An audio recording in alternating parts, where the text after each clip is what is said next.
Yangını ilk gören personel tarafından dahili telefondan santrali 44-44'ü arayarak kırmızı kod verilmesini söylemiştir. Tatbikat, tatbikat, tatbikat, kırmızı kod. Başhekimimiz saat 14.05'te hastane afet planından yer aldı. İtfaiye aracımız hastanemize gittiler, enkaz bulunmaktadır.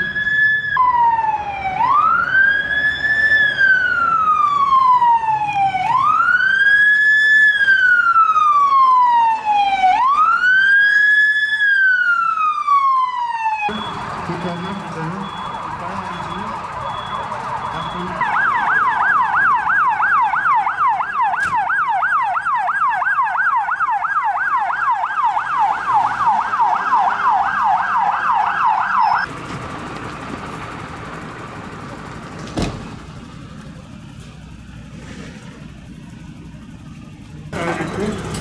balkonda halkanın tarihe edilecek.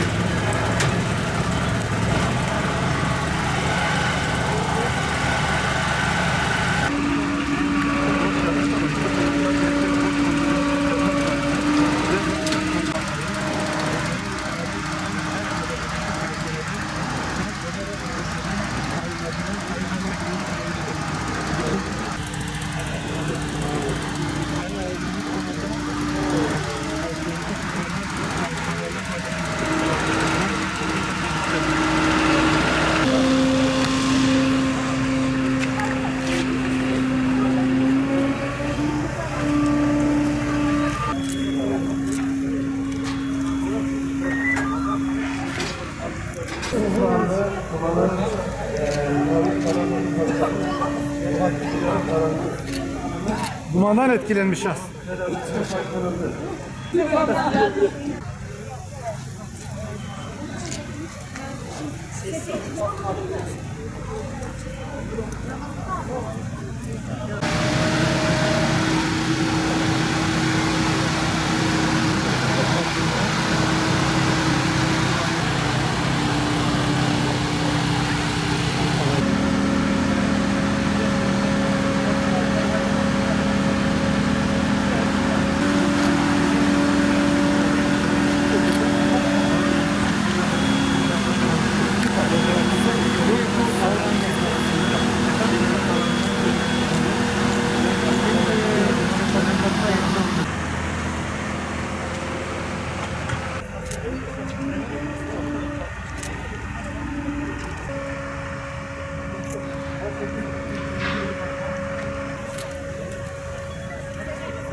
Ahmet Bey'le var.